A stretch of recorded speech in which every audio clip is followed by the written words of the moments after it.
नुमान दरवेश वली नेमत फल्क मुकाम शाह खुर्रम के हुजूर में बंदगी अर्ज करता है।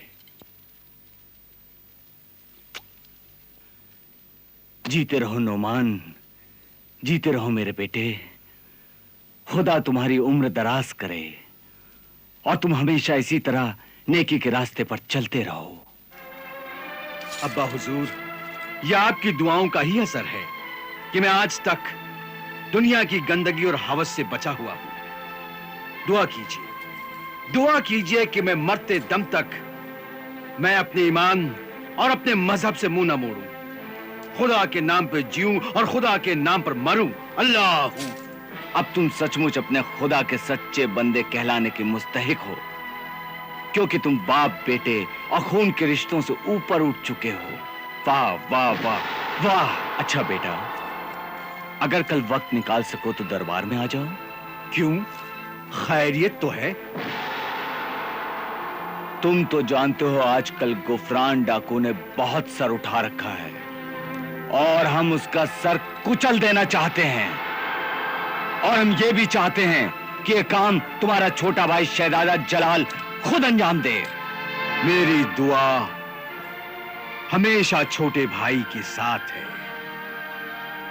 उसकी कामयाबी के लिए मैं हमेशा दुआ करता रहता हूं। मगर मेरी आपसे एक दरख्वास्त है। बोलो बेटे। दुनियादारी के इस मामले में मुझे दाखिल मत कीजिए। वैसे मुल्क और कौम के लिए जरूरत आन पड़ी तो ये सर हाजिर है। अल्लाह अल्लाह। मरहबा मरहबा, जज़ाक अल्लाह जज़ाक अल्लाह। ठीक है बेटे, तुम अपना दीन संभालो, दुनिया हम संभाल लेंगे। खुदा हाफिज। अल्लाह अल्लाह अल्लाह अल्लाह अल्लाह अल्लाह अल्लाह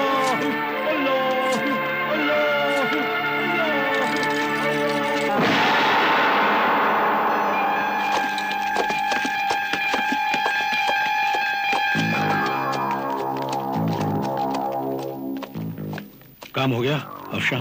हाँ, मैंने बादशाह के घोड़े को नशे की दवा दे दी है। जैसे जैसे धूप बढ़ेगी वैसे वैसे नशा अपना असर दिखाएगा। बहुत खूब, ये रहा तुम्हारा इनाम।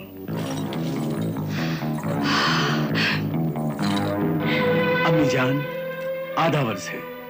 मेरे लाल, मेरे जिगर के टुकड़े। अरे बेमुरवत, तूने दुनिया के साथ साथ अपनी माँ को भी छोड़ दिया।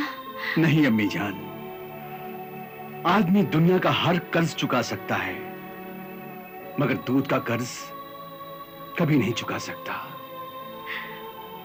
अगर मेरे जिस्म का रोआ रोआ भी खुदा की इबादत करता रहे, मैं खुद जिंदगी भर सजदे में पड़ा रहूं, तो भी आपकी फर्जंदगी का हक अदा नहीं हो सकता। आपकी एक छोटी सी खुशी मेरे हजारों सजदों पर भारी है। अच्छा अच्छा, बहुत बातें बनाने लगा है। पढ़ लिख कर आलिम और फाजिल जो हो गया है, इसलिए अपनी माँ को भी सबक सिखाने लगा। नहीं अम्मी जान, आपके पैरों तले तो जन्नत है, भला मैं आपको क्या सिखाऊंगा?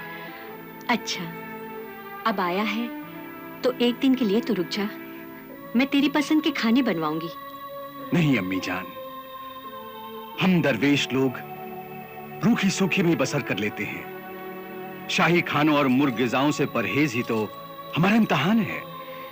तेरी मर्जी, लेकिन एक दिन के लिए तो रुक जा।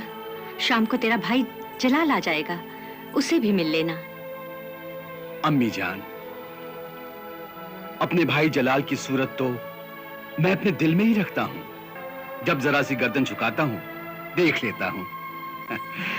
अरे हाँ, याद आया, ये एक तावीज में अपने भाई जलाल के लिए लाया हूं। ये तावीज उसके बाजू या गले में पहना दीजिएगा। अल्लाह ताला उसे अपने दुश्मनों से महफूज रखेगा। शुक्रिया बेटे, मुझे तुमसे ज्यादा जलाल की फिक्र रहती है। तुम्हारी तरह उसे भी मैंने सीने से लगा कर पाला है। इसीलिए तो मैं अपने भाई पर जान छिड़कता हूं। कहने को तो मैं सौतेला भाई जरूर हूं, मगर शहजादा जलाल के लिए जो मेरे दिल में जगह है वो और किसी के लिए नहीं। अच्छा अम्मी जान, अब हमें इजाजत दीजिए। खुदा हाफिज।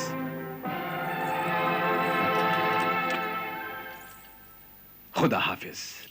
आपने यही कहा था ना कि दरवेश नुमान बादशाह सलामत का सौतेला लड़का है? हाँ, क्योंकि शहजादा जलाल तो उसी दिन अपनी मां के साए से महरूम हो गया था जिस दिन उसकी पहली सालगिरह थी। वो कैसे? जब सालगिरह का जश्न बड़ी धूमधाम से मनाया जा रहा था तो कहीं से एक सांप आ निकला और उसने मलका आलिया को डस लिया। अफसोस। और इस तरह शाह खुर्रम पर गम का पहाड़ टूट पड़ा। कारोबार और अपनी सल्तनत से उनका जी उचाट होने लगा। वो मलका आलिया की फिक्र में दिन रात घुलने लगे। और ऐसे में मलका आलिया की कनीज जौहरा ने बादशाह सलामत की दिलजोई की और शहजादे जलाल को भी एक माँ की तरह सीने से लगाकर पाला। और इस तरह वो कनीज धीरे धीरे बादशाह के नजदीक आती चली गई और एक दिन बादशाह सलामत ने उस कनीज से निकाह कर लिया। मगर दरवेश नुमान? वो कनीज बेवा भी थी और एक बच्चे की माँ भी थी। आज वो हमारी मलका आलिया है और नोमान दरवेश वही लड़का है।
बादशाह सलामत का यहां भी कोई पता नहीं। एक काम करते हैं, तुम लोग उस तरफ जाओ, तुम लोग इस तरफ जाओ। तूफान रुक जाओ! तूफान! खुदा के लिए रुक जाओ! तूफान! तूफान रुक जाओ! तूफान रुक जाओ! तूफान!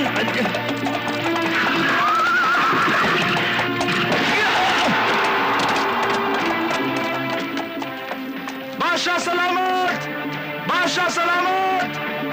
बादशाह सलामत! बादशाह सलामत! बादशाह सलामत! चलो।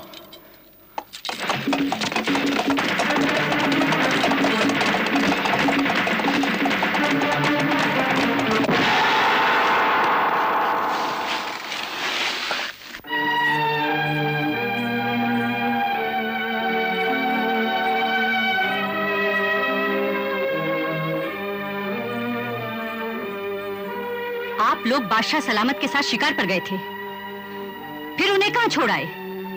मलका आलिया, जिले लाई का घोड़ा अचानक बेकाबू हो गया। बेकाबू हो गया? तो तुम लोग वहां पर क्या कर रहे थे? हम सबने अपने अपने घोड़े उस घोड़े के पीछे डाल दिए, मगर बादशाह सलामत का घोड़ा तो हवा से बातें करने लगा। हम उसके गर्द को भी नहीं पा सके। और अब तुम लोग मुंह उठाए यहाँ पर सिर्फ ये खुशखबरी सुनाने चले आए हो कि आलम पन्ना लापता है। अब अगर यहाँ पर आ गए हो तो खुदा से दुआ करो कि वो तुम्हें हमारे कहर से बचाए। मलिका आलिया, गुलाम आपके हुक्म की तामील करेगा और जिले इलाही की तलाश में अपनी जान भी खपा देगा। तो फिर खुदा का नाम लेकर फौरन रवाना हो जाओ। अगर कामयाब होकर लौटे तो हम तुम्हारा मुंह मोतियों से भर देंगे, वरना। जी बेहतर है।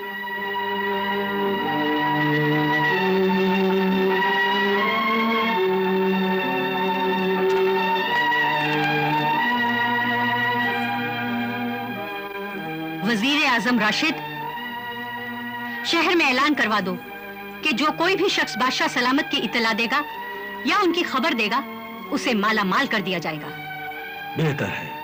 और हाँ, अपने मुखबरों और जासूसों को खबर करवा दो कि शहर के हर गली कूचों में फैल जाए और ताकीद कर दो कि वो हर उस शख्स पर नजर रखे जो इस शहर में अजनबी हो या उस पर किसी भी तरह का शक हो।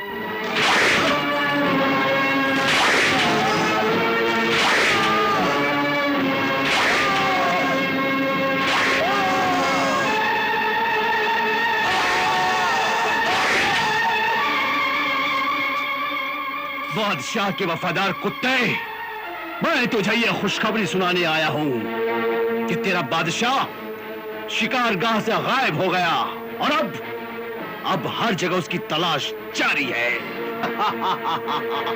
ये भी तेरी एक चाल होगी, मगर तू मेरे आका को गायब करके भी तू अपने मकसद में कामयाब नहीं हो सकेगा, कभी नहीं।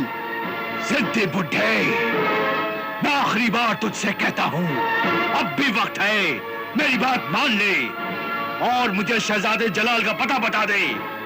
मैं तेरा घर सोने चांदी से भर दूंगा और तेरी बेटी कुलसुम की शादी इतनी धूमधाम से करूंगा कि दुनिया देखती रह जाएगी।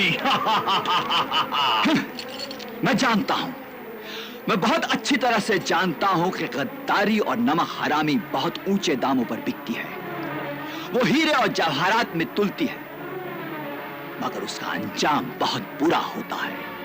गुफरान, मुझे तेरी दौलत से ज्यादा अपनी वफादारी अजीज है, समझे? जिद्दी बुड्ढे, तो देख मैं तेरी इस वफादारी के कैसे चिथड़े उधेड़ता हूं। सरदार,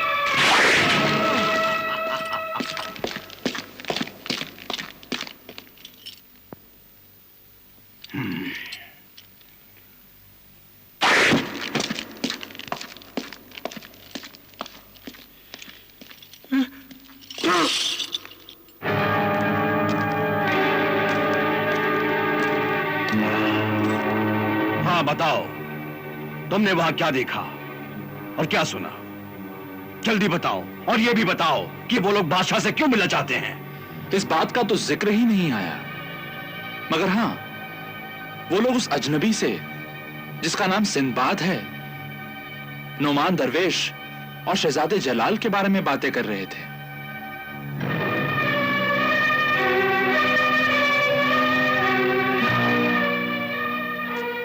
मगर वो अजनबी है कौन और यहां क्यों आया है?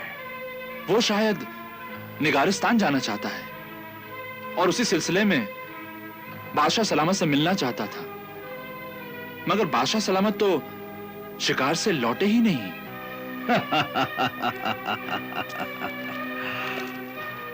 और अब वो कयामत तक लौटेंगे भी नहीं, क्योंकि मैंने उन्हें उस जगह पहुंचा दिया है जहां उसे बहुत पहले पहुंच जाना चाहिए था। मगर शहजादे जलाल का क्या होगा? इस बात का पता सिर्फ वो जिद्दी बुड्ढे को है, और वो उड्ढा न जाने किस मिट्टी का बना हुआ है कि उसकी जबान ही नहीं खुलती। हुक्म हो तो उसकी लड़की कुलसुम को उठा लाएं। नहीं, अब इसका वक्त नहीं आया है, मगर इतना जरूर जान लो कि एक न एक दिन मेहराबाद का ताज मेरे सर पर होगा और तख्त मेरे कदमों में, और वो मुबारक घड़ी बहुत जल्द आने वाली है।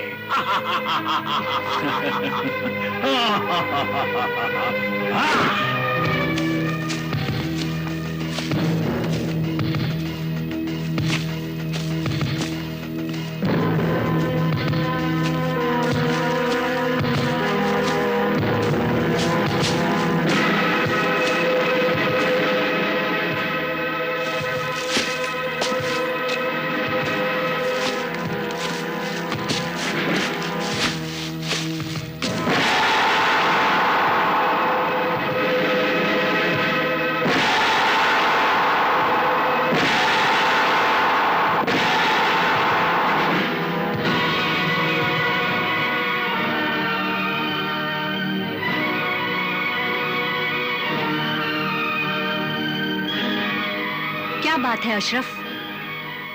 अब तुम क्या खबर लेकर आए हो?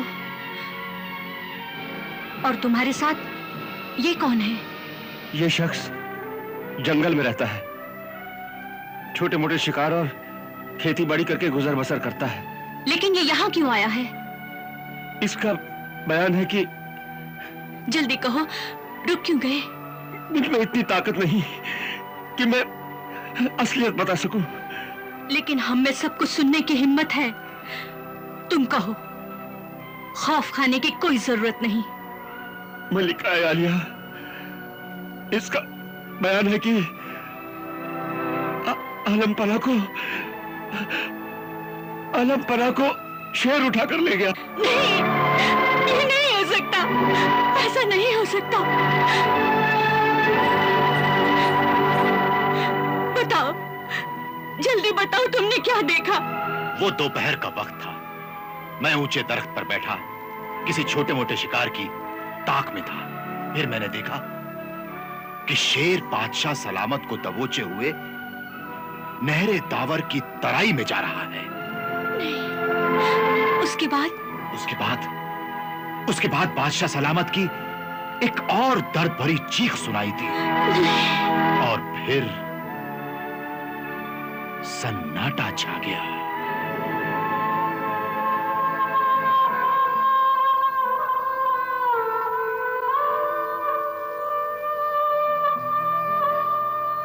सुना तुमने राशिद? मेरे सरताज को शेर उठाकर ले गया है। सुना तुमने अशरफ? अब मैं बेवा हो गई हूं।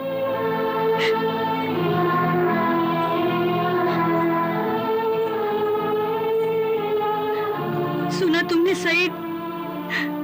वली अहद जलाल भी महल से गायब है और हमारा वफादार मंसूर भी।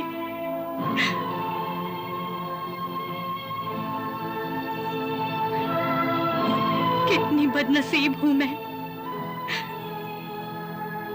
कि अपने सरताज का आखिरी दीदार भी न कर सकी।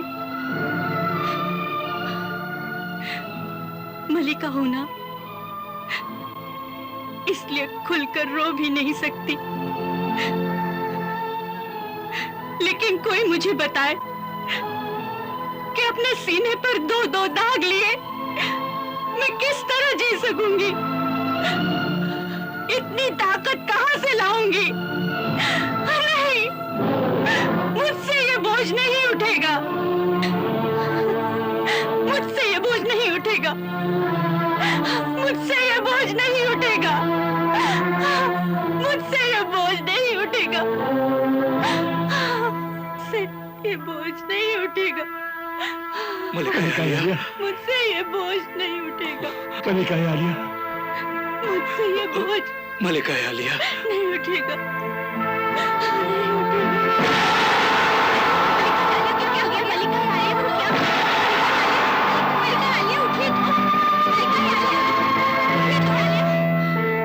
नहीं, ये नहीं हो सकता, ऐसा नहीं हो सकता।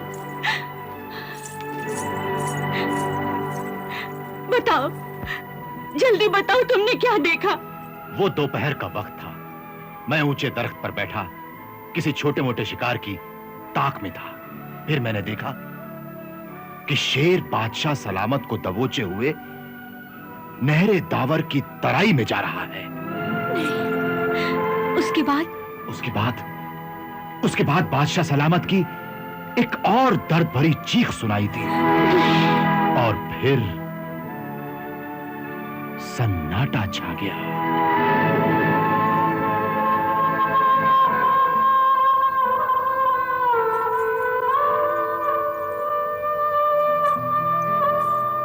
सुना तुमने राशिद?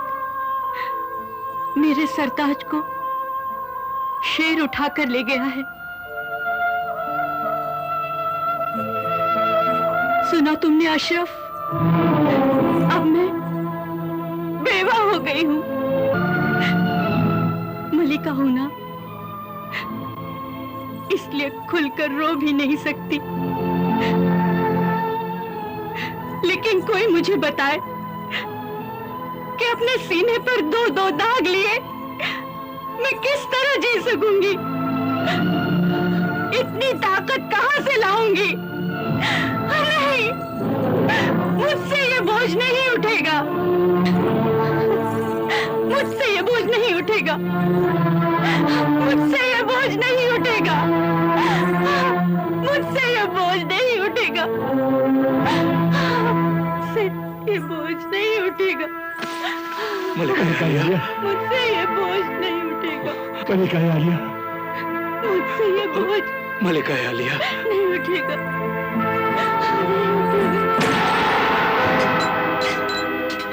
शाबाश शेखू, शाबाश। लेकिन सरदार, मलिका आलिया के सामने मैं बहुत घबरा गया था, कहीं उन पर असलियत जाहिर ना हो जाए। ये नामुमकिन था। डाकू गुफरान अपनी हर चाल सोच समझ कर चलता है। बादशाह सलामत का सदमा इतना गहरा था, उनकी खबर इतनी दर्दनाक थी कि मलिका आलिया पर इतना असर तो होना ही था।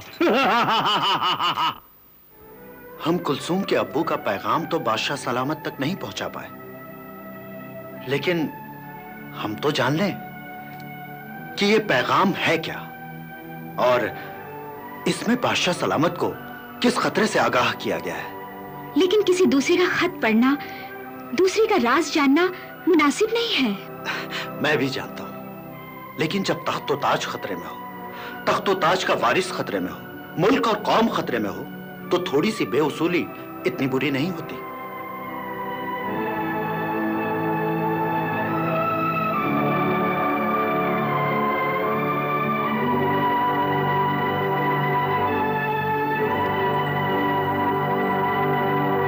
अरे, इसमें तो कुछ भी नहीं है, सिर्फ कुछ परिंदों और जानवरों के खाके बने हुए हैं। मगर मंसूर ने इस तरह के खाके क्यों बनाए हैं? जाहिर है मंसूर मजाक तो नहीं कर सकता। दरअसल ये खत इशारों की जुबान में है। आज से हजारों साल पहले जब आदमी ने बाकायदा लिखना पढ़ना नहीं सीखा था, तो अपनी आसानी के लिए उस जमाने के आदमी ने यह तरीका निकाला। मगर ये जुबान हमारी किस काम की? जब मैं मिस्र गया था तो वहां मुझे एक बूढ़ा सौदागर मिला था जो दुनिया की हर जुबान जानता था। तो क्या उसने ऐसी किसी जुबान का जिक्र किया था? हाँ, बल्कि मैंने उसके साथ रहकर इस जुबान की अली बे भी सीखी थी। तो क्या तुम ये खत पढ़ सकते हो? हाँ, मैं काफी हद तक इस खत को समझ पा रहा हूं। तो फिर क्या लिखा है मंसूर ने इस खत में? मंसूर साहब ने बादशाह सलामत को एक बहुत बड़ी साजिश से आगाह किया है और तख्तो-ताज के लालच में उनकी और शहजादे जलाल की जान को खतरा बताया है। लेकिन क्या? खत के आखिर में ये नाचते हुए मोर के जरिए उन्होंने ये भी बताया है कि शहजादे जलाल को उन्होंने कहां छुपा रखा है, लेकिन इस इशारे को मैं नहीं समझ पा रहा हूं। तो फिर हमें क्या करना चाहिए? हमें ये खत लेकर मलिका आलिया से मिलना चाहिए। हो सकता है वो ये जुबान जानती हो। वैसे भी हमें उन्हें इस साजिश से आगाह करना चाहिए। बादशाह सलामत के खो जाने के बाद उनकी जान को भी खतरा है। डाकू गुफरान अब चैन से नहीं बैठेगा।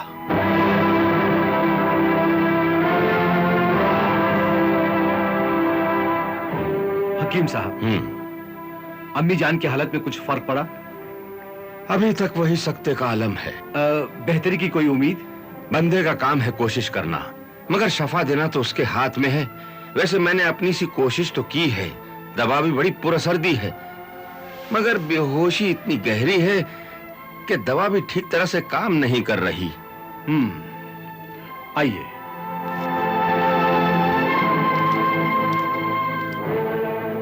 हकीम साहब, खुदा न ख्वास्ता मलिका आलिया को किसी तरह का कोई खतरा तो नहीं? खतरा तो नहीं है, मगर पहले इनका होश में आना जरूरी है। हाँ, जरूरी है, बहुत जरूरी।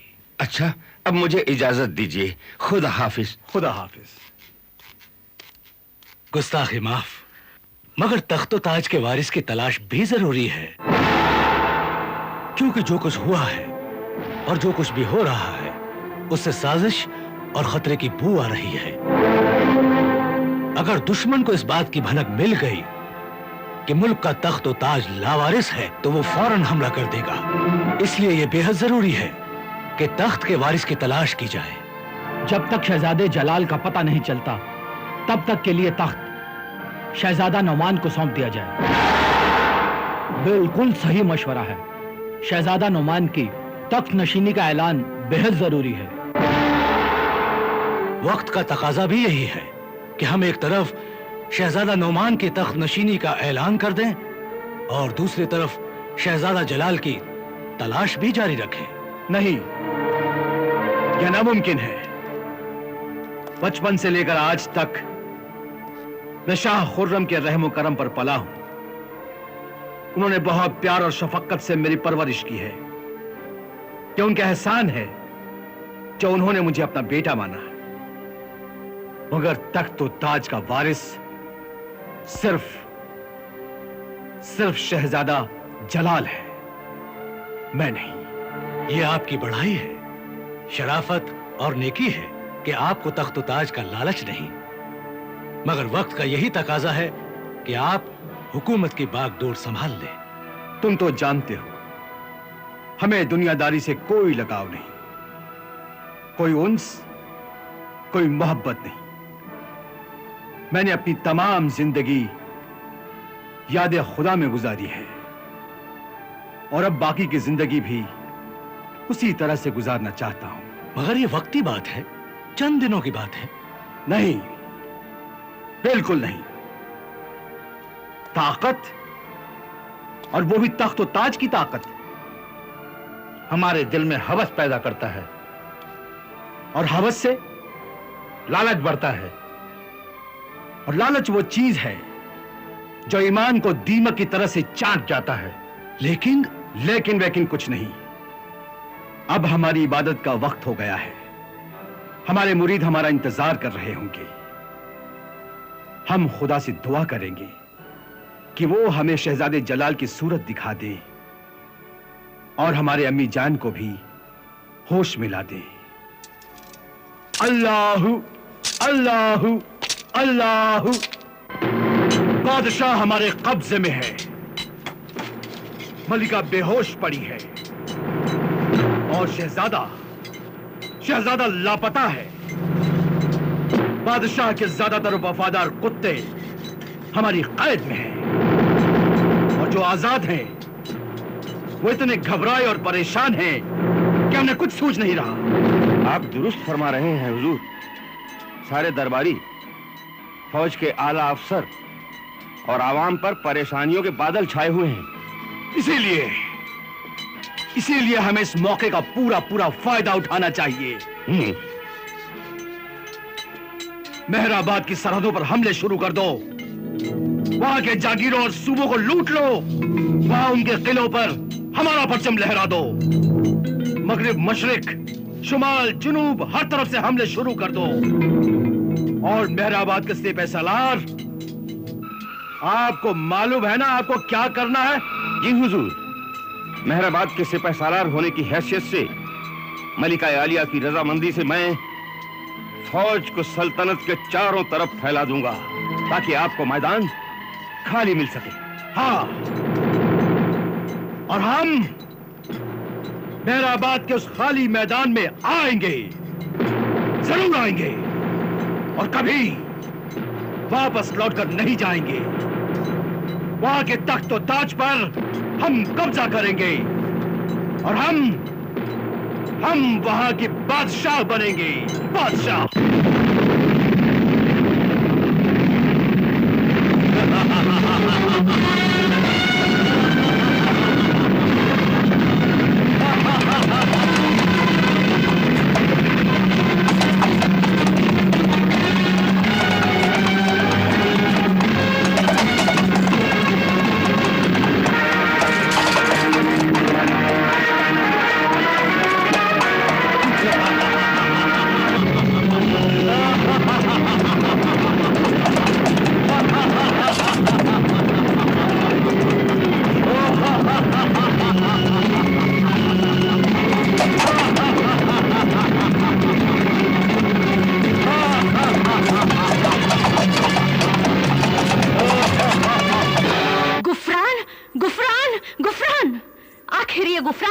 भला?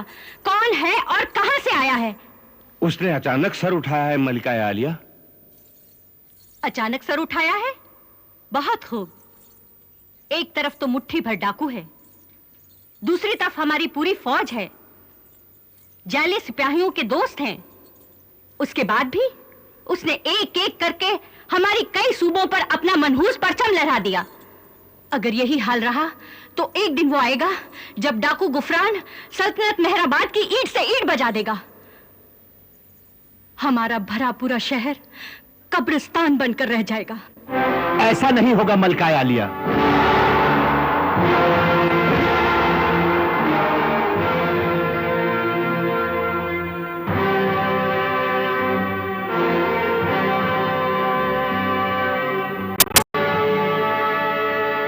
मुजावर तबरेज, तुम? जी, सल्तनत मेहराबाद का नमख्वार और जानिसार, और ये है आपके वफादार खादिम मंसूर की बेटी कुलसुम, और ये है सिंदबाद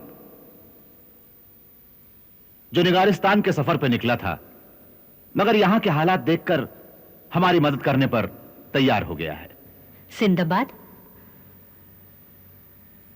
हाँ, याद आया। हमने कई सौदागरों से तुम्हारे कारनामे और जवामर्दी के किस्से सुने हैं। क्या तुम वही सिंदबाद हो? जी, खाकसार वही सिंदबाद है, सिंदबाद जहाजी।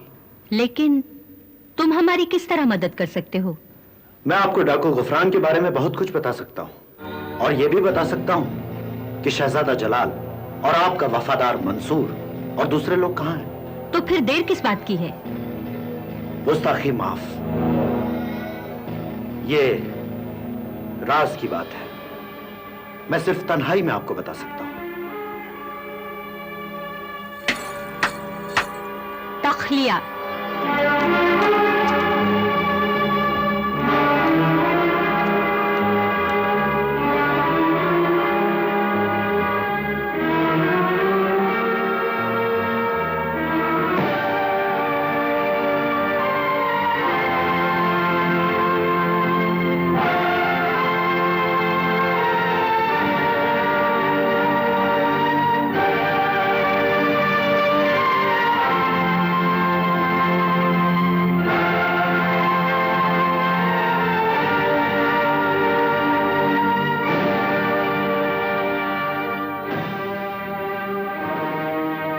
लेकिन मंसूर ने इस खत में लिखा क्या है? मंसूर साहब ने आलम पनाह को खबरदार किया है कि मुल्क का तख्तो ताज खतरे में है, और शहजादे जलाल के साथ साथ खुद उनकी जान को भी खतरा है। और ये पैगाम हम बादशाह सलामत तक पहुंचा भी नहीं पाए थे कि बादशाह सलामत खुद किसी साजिश का शिकार हो गए। लेकिन मंसूर ने शहजादा जलाल को कहां छुपा रखा है? हमें सबसे ज्यादा फिक्र वली अहद की है। इस खत में इस बात का जिक्र आखिरी हिस्से में किया गया है, मगर चूंकि ये जबान में पूरी तरह नहीं समझता, इसलिए इस इशारे को नहीं समझ पाया हूं। लेकिन वो इशारा क्या है? आप खत में देखिए। खत के आखिरी हिस्से में एक नाचते हुए मोर की तस्वीर है। अगर हम ये इशारा समझ जाएं, तो हम ये जान सकते हैं कि शहजादे जलाल को कहां छुपाया गया है। लेकिन सवाल ये पैदा होता है कि अब हम क्या करें? मेरे ख्याल से तो मुल्क की सरहद में पहरा बढ़ा देना चाहिए और जंगी हालात का ऐलान कर देना चाहिए। उस जगह पर छापा मारना चाहिए जहां मंसूर और उनके साथी कैद हैं। मगर यह काम अभी और इसी वक्त होना चाहिए।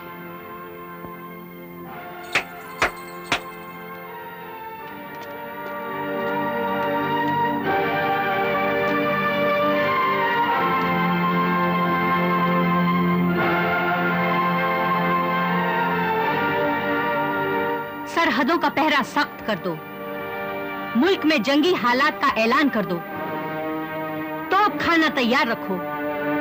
अशरफ, तुम सिंदबाद के साथ एक बहुत बड़ा दस्ता लेकर जाओ और उस जगह को घेर लो जहां मंसूर और हमारे दूसरे वफादार साथी कैद हैं। जो हुक्म मलिका आलिया।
तुम्हारा मंसूर?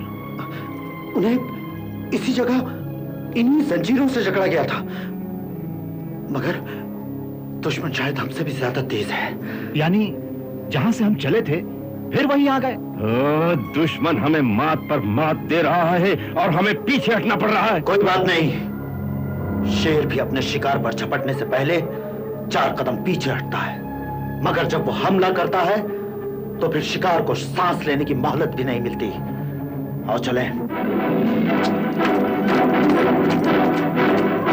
मैं यानी कि गुफरान डाकू सल्तनत मेहराबाद की मलिका आलिया और उनके बेटे नोमान दरवेश को खबरदार करता हूं कि शाह खुर्रम की मौत के बाद मेहराबाद के ताजो तख्त पर मेरा और सिर्फ मेरा हक है। अगर तुम लोग मेहराबाद के आवाम की जानो माल की हिफाजत चाहते हो तो मेहराबाद के ताज से अपना हाथ उठा लो, वरना यहाँ के बच्चे यतीम और औरतें बेवा हो जाएंगी। अगर मलिका आलिया ने हमारी बात नहीं मानी तो बहुत जल्द नोमान दरवेश का सर काटकर जल्दी ही उनकी खिदमत में पेश कर दिया जाएगा। फिर उसके बाद शहजादा जलाल की बारी आएगी, जिसे आप लोगों ने कहीं छुपा दिया है। एक दिन वो भी हमारे हत्थे चढ़ जाएगा और उसका भी सर काट दिया जाएगा। आपका गुफरान। एक 2 कौड़ी का लुटेरा सल्तनत मेहराबाद की ताकत को ललकारने पर तुला हुआ है और हम चुप हैं।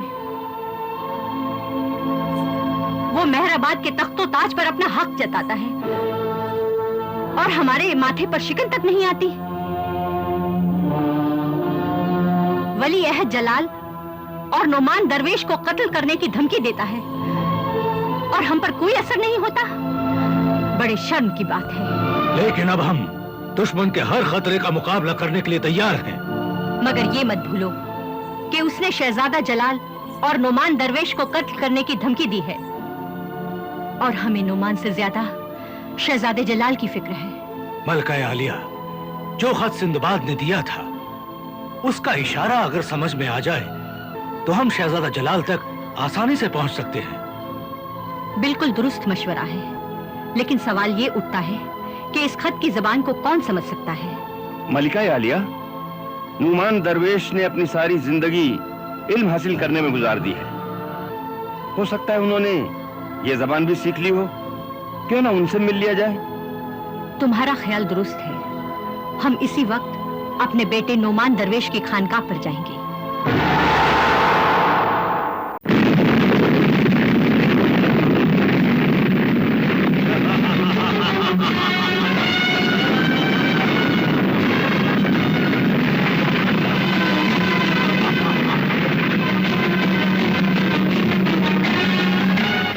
गुफरान, गुफरान, गुफरान!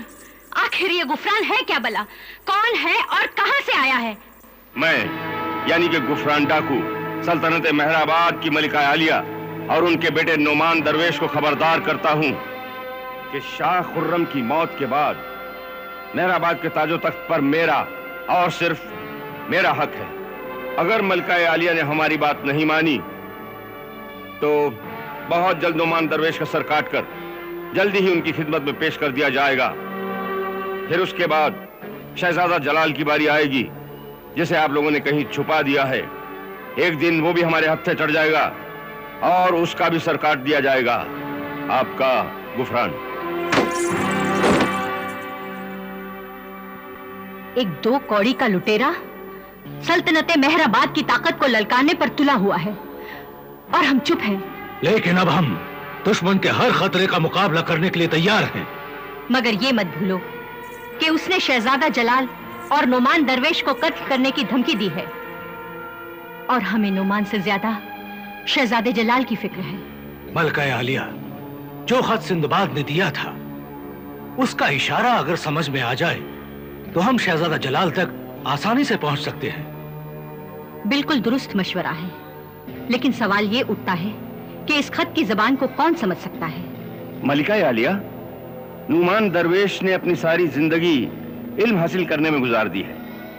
हो सकता है उन्होंने ये जबान भी सीख ली हो। क्यों ना उनसे मिल लिया जाए?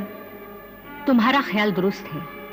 हम इसी वक्त अपने बेटे नोमान दरवेश की खानकाह पर जाएंगे। लेकिन रात बहुत हो चुकी है और फिर गुफरान का भी खतरा है। इस तरह बाहर जाना मौत को दावत देना है। हमें अपनी जान से ज्यादा अपना मुल्क अजीज है। हम इसी वक्त जाएंगे। अफसोस, अफसोस कि गुफरान बचकर निकल गया और उसने हमारे साथियों को भी कहीं और छुपा दिया है। समझ में नहीं आता, समझ में नहीं आता हम उन्हें कहां तलाश करें। तुम्हें तलाश करने की कोई जरूरत नहीं। अब गुफरान को मैं तलाश करूंगी। बेटी, तुम्हारी बेचैनी और फिक्र को मैं समझ सकता हूं, मगर अभी थोड़ा सब्र करो। सब्र करूं? वो मेरे अब्बू को गिरफ्तार करके जंजीरों में जकड़ ले और मैं सब्र करूं? वो मेरे अब्बू को मार मार कर लहू लुहान कर दे और मैं सब्र करूं? वो मेहराबाद की गलियों में खून की नदियां बहा दे और मैं सब्र करूं? नहीं, अब मुझसे सब्र नहीं होगा। या तो मैं अपनी जान दे दूंगी या उसे मार के रहूंगी। मगर बगैर ठौर ठिकाने के तुम कहां जाओगी? हमारे पास तो उनका निशान तक नहीं। निशान मैं खुद तलाश करूंगी। जज्बात में बहकर तुम अपने साथ साथ हमारे मकसद का भी नुकसान करोगी। हाँ बेटी, सिंदबाद ठीक कह रहा है। तुम देखो कि क्या होता है। अब वो खुलकर मैदान में आ गया है, इसलिए कोई ना कोई गलती जरूर करेगा। मेरी राय मानो तो थोड़ा सब्र करो। ठीक है, मैं सिर्फ कल शाम तक इंतजार करूंगी। उसके बाद मैं गुफरान की तलाश में निकल पड़ूंगी, क्योंकि अब मेरे खंजर को सिर्फ गुफरान के सीने की तलाश है। हाँ।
मतलब भी मालूम हो जाएगा।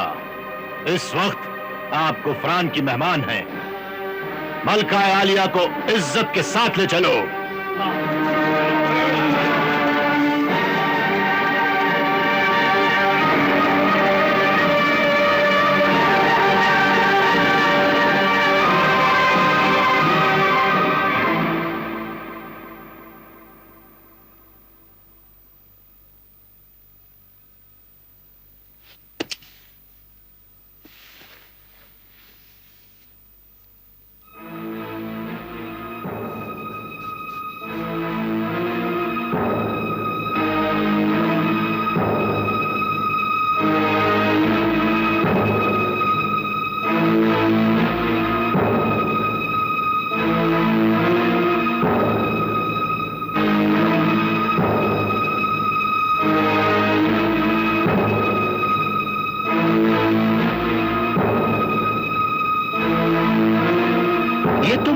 इतनी देर से क्या कर रहे हो?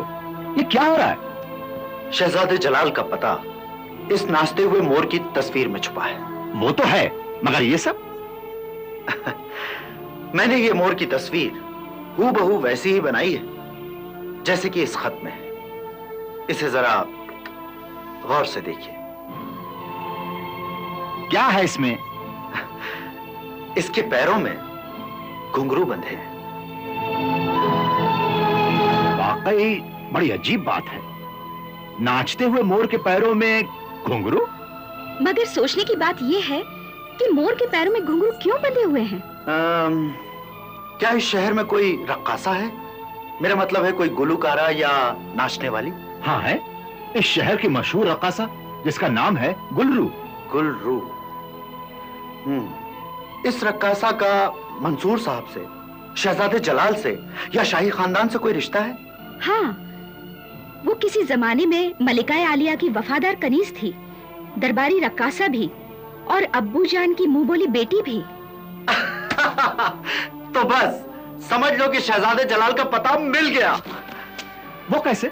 सुनिए सुनिए, मंसूर साहब ने शहजादे जलाल को यकीनन गुलरू की पनाह में दिया होगा और गुलरू ने शहजादे जलाल को कहीं छुपा दिया है। ये देखिए, ये नाचते हुए मोर की तस्वीर और उसके पैरों में बंधे हुए घुंघरू गुलरू की तरफ इशारा करते हैं। वाकई बहुत दूर की कौड़ी लाए हो, बात तो दिल को लगती है।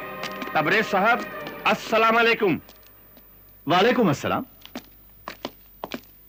फरमाइए, कैसे तकलीफ की? मैं ये अफसोसनाक खबर लेकर आया हूं कि गुफरान डाकू ने मलिका आलिया को गिरफ्तार कर लिया है। ये कब हुआ, कैसे हुआ? रात मलिका आलिया अपने लड़के नोमान दरवेश से मिलने जा रही थी कि गुफरान के आदमियों ने अचानक हमला करके उन्हें गिरफ्तार कर लिया। ये तो बहुत बुरा हुआ। मगर आपके आने का मकसद? हालात की नजाकत को देखते हुए नोमान दरवेश ने हमारी दरख्वास्त कबूल कर ली है और अब वो डाकू गुफरान से मुकाबले की तैयारियां कर रहे हैं। इस सिलसिले में हम हर तरह की मदद करने को तैयार हैं। नोमान दरवेश को भी इस बात का यकीन था, इसीलिए उन्होंने आपको याद किया ताकि गुफरान डाकू से मुकाबला किया जा सके।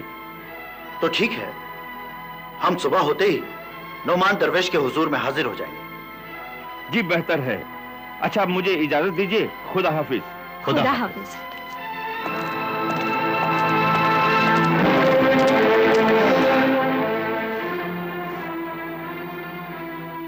याद आया, मियां सिंदबाद, ये खत तो आपने मलिका आलिया को दे दिया था ना? जी हाँ, मगर इसकी नकल मैंने रख ली थी।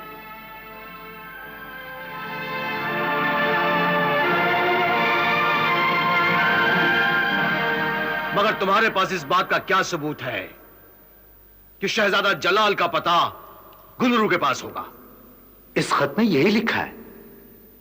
इस खत को देखकर तो ऐसा लगता है जैसे किसी बच्चे ने खेल खेल में कुछ तस्वीरें बनाकर छोड़ दी और तुमने अपनी तरफ से बेतू के मायने पहना दिए हो। नहीं नहीं, हमें इस खत पर बिल्कुल एतबार नहीं। और फिर यह भी तो हो सकता है कि किसी ने हमारे साथ मजाक किया हो। मगर यह खत मंसूर साहब ने खुद अपने हाथों से मुझे दिया था और यह ताकीद भी की थी कि मैं इसे जहां पनाह तक पहुंचा दूं। और मंसूर कभी अपने बादशाह के साथ मजाक करने की जुर्रत नहीं कर सकता। तब तो हमें फौरन गुलरू के मकान पर हमला करके शहजादा जलाल को बचा लेना चाहिए। मगर हमको हमला करने की जरूरत क्या है? गुलरू तो अब्बा हुजूर की वफादार है और फिर डाकू गुफरान से बचाने के लिए ही तो उसने शहजादे जलाल को पनाह दी है। यह कदम एहतियात के तौर पर उठाएंगे ताकि डाकू गुफरान को अगर पता चल भी जाए तो वो बदमाश शहजादे जलाल का कुछ न बिगाड़ सके। ठीक है, तो फिर आज रात को शहजादे जलाल को गुलरू के यहां से निकाल लिया जाए। मगर कैसे? मेरी राय यह है कि सिंदबाद और उसके साथी गुलरू के यहां गाना सुनने जाएं और जब गाना शुरू हो जाए तो सबकी नजरें बचाकर कैद खाने का चोर दरवाजा तलाश करें और शहजादा जलाल तक पहुंच जाएं। उसके बाद ऊपर आकर सबको खबर कर दें। फिर तब तक वजीर आजम राशिद और मैं उस जगह को चारों तरफ से घेर लेंगे और सिंदबाद का इशारा पाते ही वहां पहुंच जाएंगे। वजीर आजम राशिद, तुम सिंदबाद और दूसरे वफादार साथियों को लेकर आज रात गुलरू के मकान पे पहुंचो। जो और अशरफ जी, तुम यहां हमारे साथ रहो। हम और अशरफ मिलकर सिंदबाद की कामयाबी के लिए दुआ करेंगे। जाओ। आइए वजीर आजम।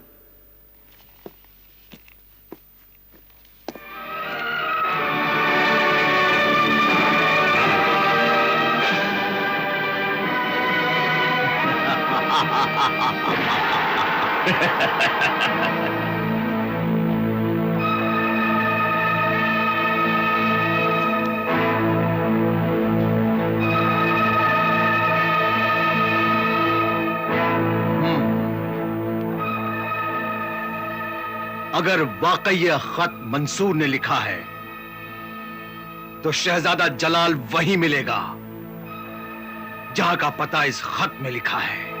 हाँ, शहजादा जलाल उसी जगह मिलेगा। और शहजादे जलाल के साथ साथ सिंदबाद, तबरेज और उसके साथी सब वहीं मिलेंगे। जी सरदार। यानी गुलरू का मकान सिंदबाद और उसके साथियों के लिए चूहेदान बन जाएगा। और मैं शहजादे जलाल के साथ साथ सबको खत्म कर दूंगा, सबको। और नाम होगा डाकू गुफरान का। मैं डाकू गुफरान मेहराबाद के तख्तो ताज का मालिक बनूंगा, मालिक।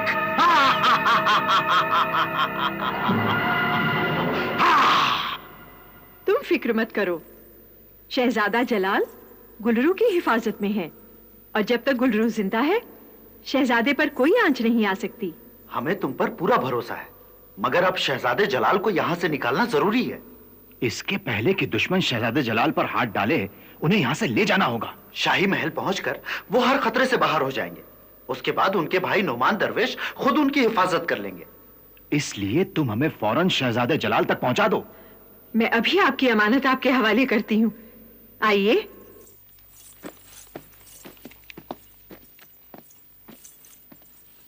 आओ।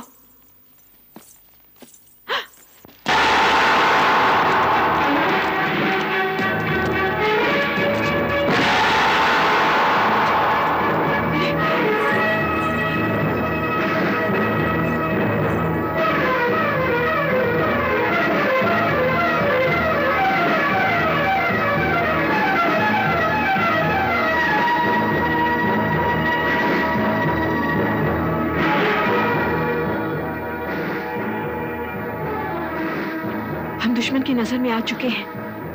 अब क्या करें? तुम लोग घबराओ मत, आओ मेरे साथ।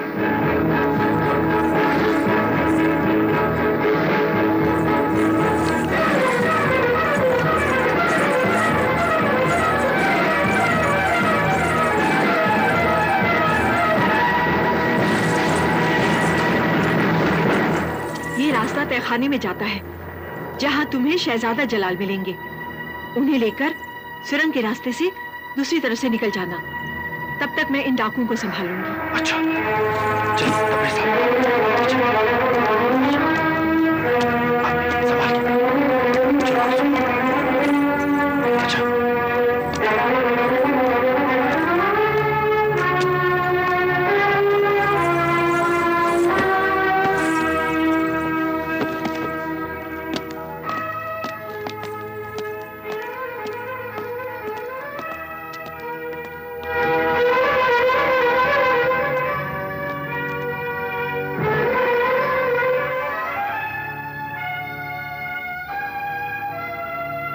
वज़ीर आज़म राशिद, आप सब खैरियत तो है?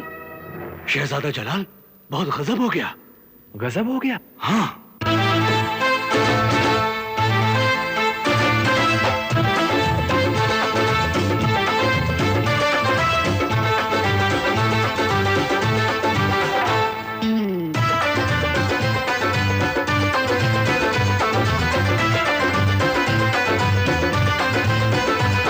तेरी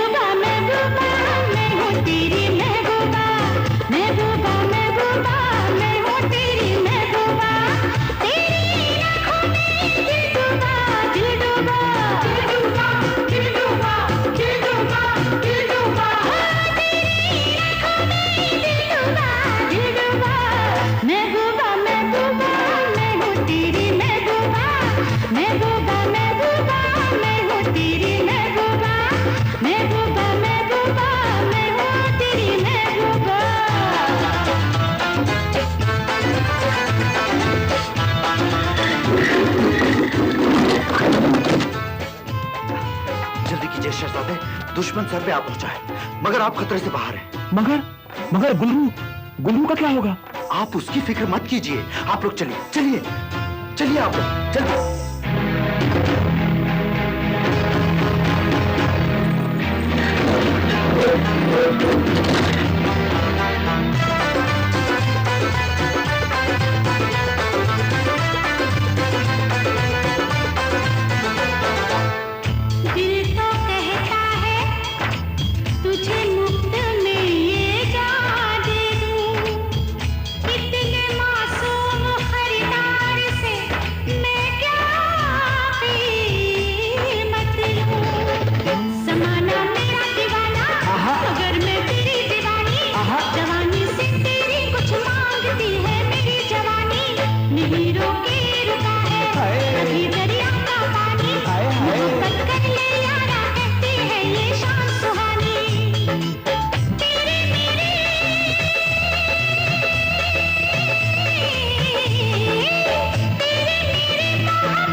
रास्ता तहखाने में जाता है, जहां तुम्हें शहजादा जलाल मिलेंगे। उन्हें लेकर सुरंग के रास्ते से दूसरी तरफ से निकल जाना। तब तक मैं इन डाकुओं को संभालूंगी। अच्छा।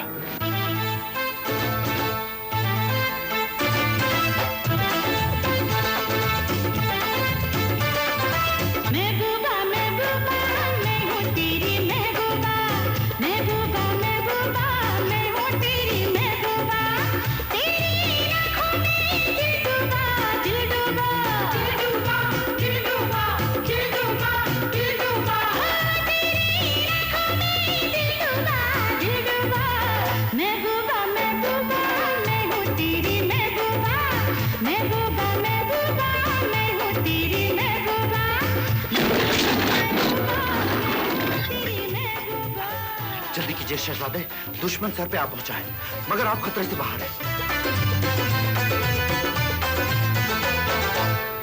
दिल तो कहता है तुझे मुफ्त में ये जान दे दूं, इतने मासूम खरीदार से मैं क्या कीमत लूं। ज़माना मेरा दीवाना, मगर मैं तेरी दीवानी, जवानी से मांगती है मेरी जवानी, नहीं रोके रुका है कभी दरिया का पानी, मोहब्बत कर ले यारा कहती है ये शान सुहानी। तेरे मेरे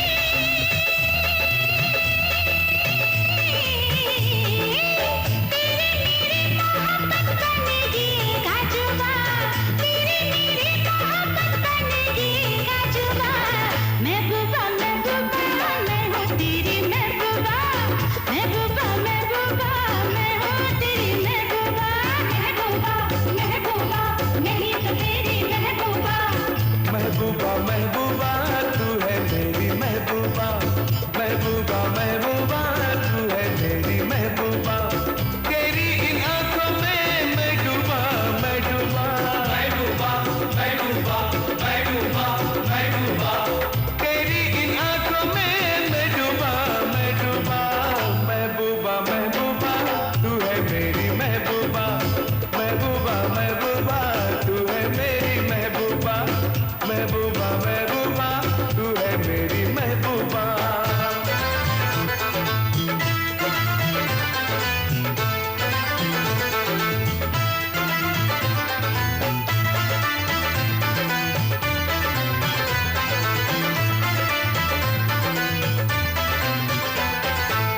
तेरी तारीफ जितनी भी करूं वो कम होगी, अरे तुझ पे नजरे करम खुदा की खुदा कसम होगी। हाय मैं मर जाऊं। तेरी ये शोखी मस्ती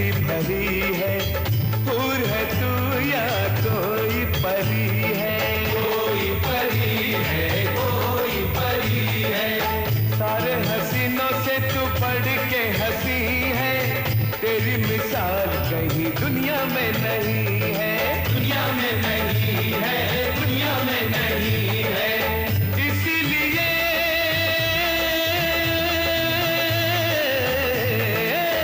इसीलिए तो तुझे कहता हूँ मैं दिलरुबा, इसीलिए तो तुझे कहता हूँ मैं दिलरुबा। महबूबा महबूबा तू है मेरी महबूबा, महबूबा महबूबा तू है मेरी महबूबा।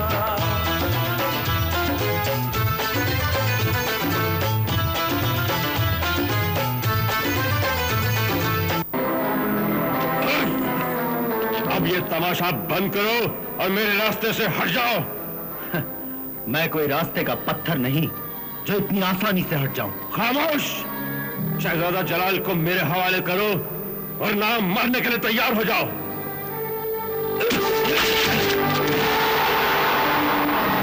अशरफ, तुम?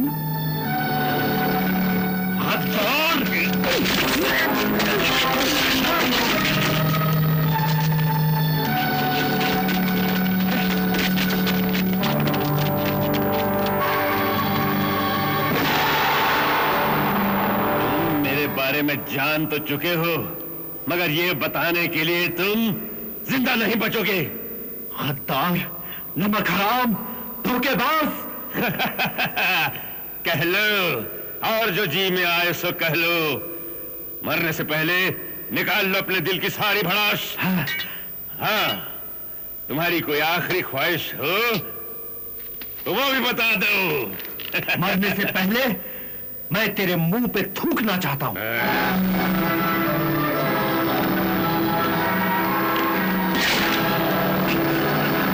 बहुत मुंह चलता है तेरा। सबसे पहले मैं तेरा मुंह बंद करूंगा, उसके बाद एक एक करके तेरे हर साथी का मुंह बंद करूंगा, और सबसे आखिर में बारी आएगी शहजादा जलाल की। शहजादा जलाल तो अब तक बहुत दूर निकल चुके होंगे। मुझे खुशी है कि मैंने अपनी जान पर खेलकर उनकी जान बचा ली। ये तेरी भूल है सिंदबाद। गुफरान डाकू के जाल से आज तक कोई नहीं निकल सका। तेरा शहजादा भी बाहर निकलते ही गिरफ्तार कर लिया जाएगा। क्या? हाँ, अब बादशाह के सारे वफादारों को एक साथ खत्म कर दिया जाएगा। ले चलो इन्हें।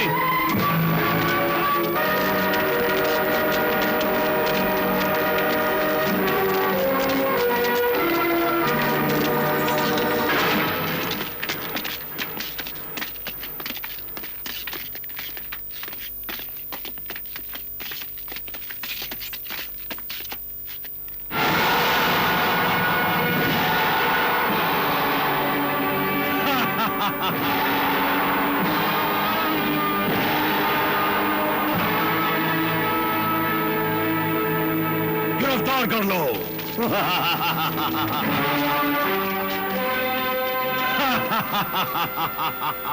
आओ शहजादे आओ, हम तुम्हारा इस्तकबाल करने यहाँ आए हैं। हमें बड़ी बेचैनी से तुम्हारा इंतजार था। ले चलो इन कुत्तों को।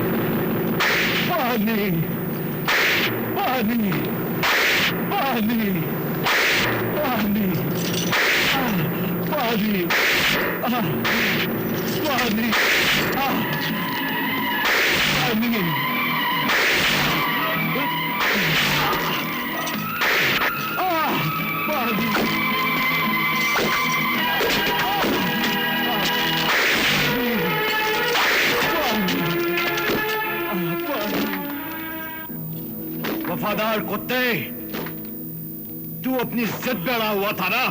अब देख, तूने जिस जलाल को छुपा रखा था, अब वो मेरे कब्जे में है।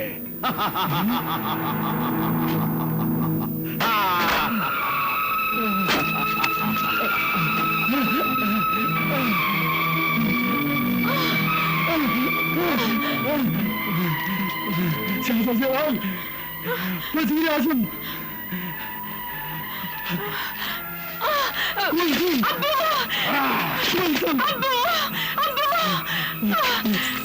कुलसुम,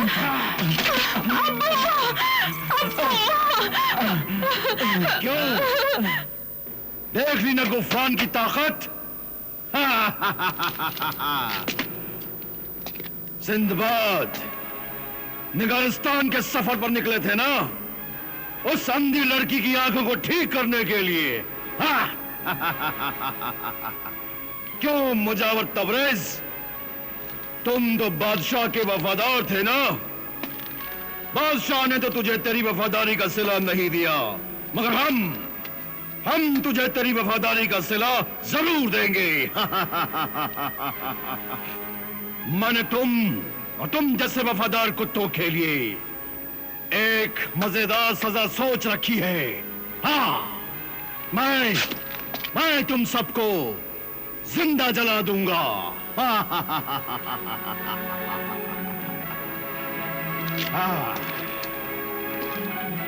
शहजादा जलाल, वली अहद सल्तनत, मेहराबाद के तख्तो ताज का वारिस, बादशाह खुर्रम का लख्ते जिगर, मलका आलिया का नूर नजर। अब मैं तुम लोगों को एक और तमाशा दिखाता हूं।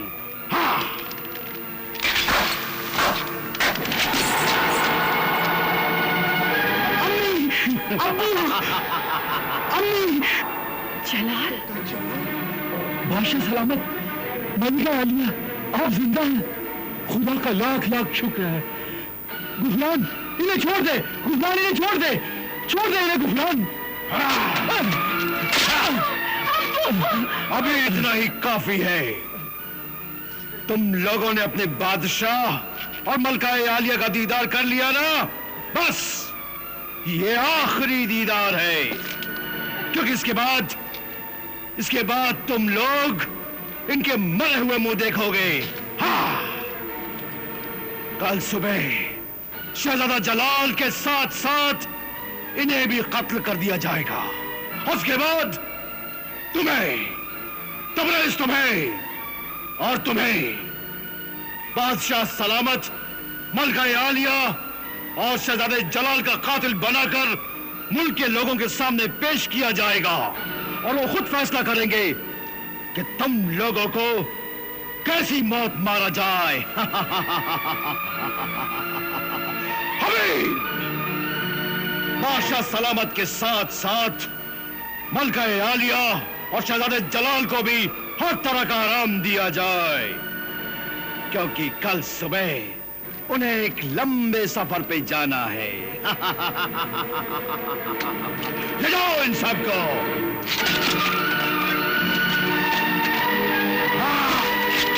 मेरा नाम सिंदबाद है, सिंदबाद। मुझे ये जंजीरें और ये दीवारें भी नहीं रोक सकती। मैं इन्हें तोड़ के निकल जाऊंगा गुफरान, निकल जाऊंगा।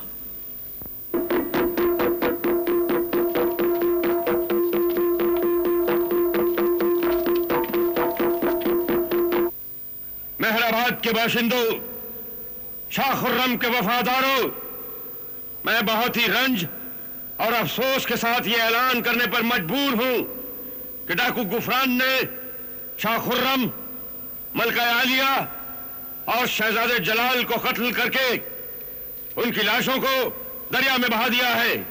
मगर बादशाह सलामत को तो शेर खा गया था। नहीं, जहां पनाज को सोच समझकर बड़ी चालाकी से अगवा किया गया और यह खबर उड़ा दी गई कि उन्हें शेर ले गया। तो फिर डाकू गुफरान को गिरफ्तार क्यों नहीं किया गया? नोमान दरवेश को एक बहुत ही बड़ी साजिश का पता लग गया है। साजिश? कैसी साजिश? गद्दारों और नमक हरामों का एक गिरोह है जो रुपए पैसे और बड़े बड़े ओहदों की लालच में डाकू गुफरान से मिला हुआ है। उन गद्दारों को सामने लाओ, उनके नाम बताओ, हम उनके टुकड़े टुकड़े कर देंगे। उनके नाम तो अभी मुझे भी नहीं पता, उसका पता सिर्फ नोमान दरवेश को है। तो नोमान दरवेश खामोश क्यों है? दुश्मन बहुत ही चालाक है, इसलिए नोमान दरवेश हर कदम बहुत ही सोच समझ कर उठा रहे हैं। फिर भी आज असर की नमाज के बाद नुमान दरवेश शाह जिन्नात के कुएं पर आप सबको अपना दीदार देंगे। मगर सिर्फ दीदार से क्या होगा? नुमान दरवेश आज सबके सामने उन गद्दारों के नाम भी बताएंगे जिन्होंने गुफरान डाकू के साथ मिलकर यह खतरनाक साजिश तैयार की थी। इसलिए आप सब असर की नमाज के बाद शाह जिन्नात के कुएं पर पहुंच जाएं।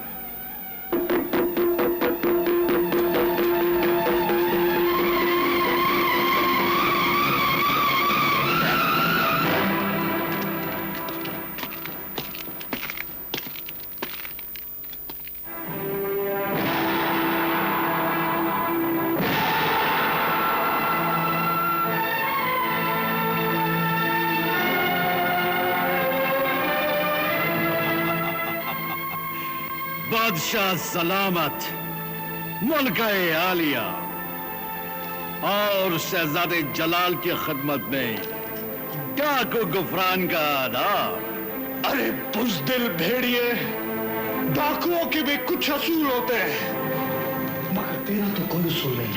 मेरा तो सिर्फ एक ही उसूल है, ताकत, दौलत और हुकूमत। मगर तेरी ये ख्वाहिश कभी पूरी नहीं होगी, क्योंकि मेरे वफादार साथी और मेरी रियाया आखिरी दम तक तेरा मुकाबला करेंगे। मेरा एक एक वफादार साथी मेरी कैद में है और कल सुबह तुम्हारे शहजादे जलाल के और मलकाए आलिया के कत्ल के इल्जाम में उन्हें कत्ल कर दिया जाएगा। मगर तू ये भूल रहा है कि अभी मेरा बेटा नुमान जिंदा है। मुझे यकीन है कि वो बेखबर नहीं है। उसके एक इशारे पर अवाम उठ खड़ी होगी और तेरा नाम निशान मिटा देगी। बहुत गुमान है न तुम्हें अपने बेटे पर, मगर शायद तुम्हें यह नहीं मालूम कि तुमने एक दरवेश को नहीं बल्कि एक शैतान को जन्म दिया है। खामोश! तुम बकते हो। अपनी जबान को लगाम दे। नुमान दरवेश मेरा सौतेला बेटा जरूर है, मगर वो फरिश्ता है, फरिश्ता, खुदा का नेक बंदा है। सुन, अगर ऐसा है तो फिर अपने नेक बेटे का असली चेहरा भी देख ले।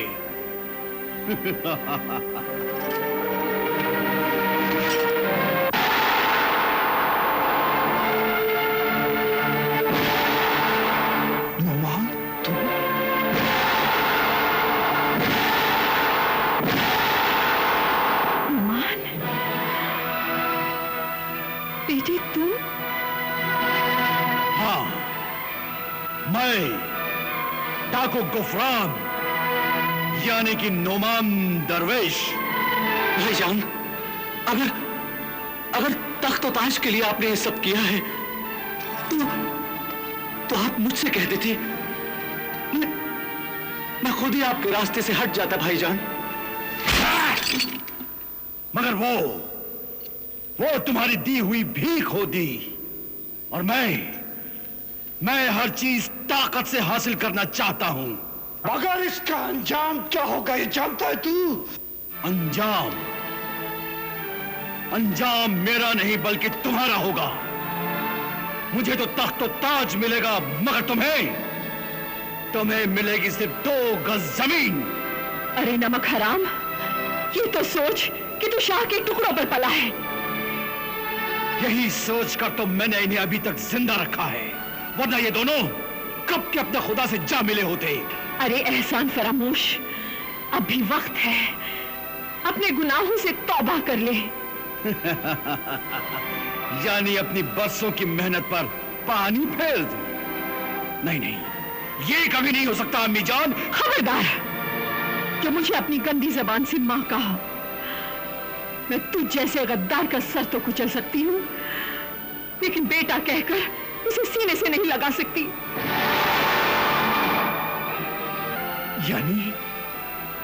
यानी आपने माँ बेटे के इस रिश्ते को भी खत्म कर दिया? हाँ, मैं पाक परवरदिगार की कसम खाकर कहती हूँ कि आज से ना तू मेरा बेटा है और ना मैं तेरी माँ।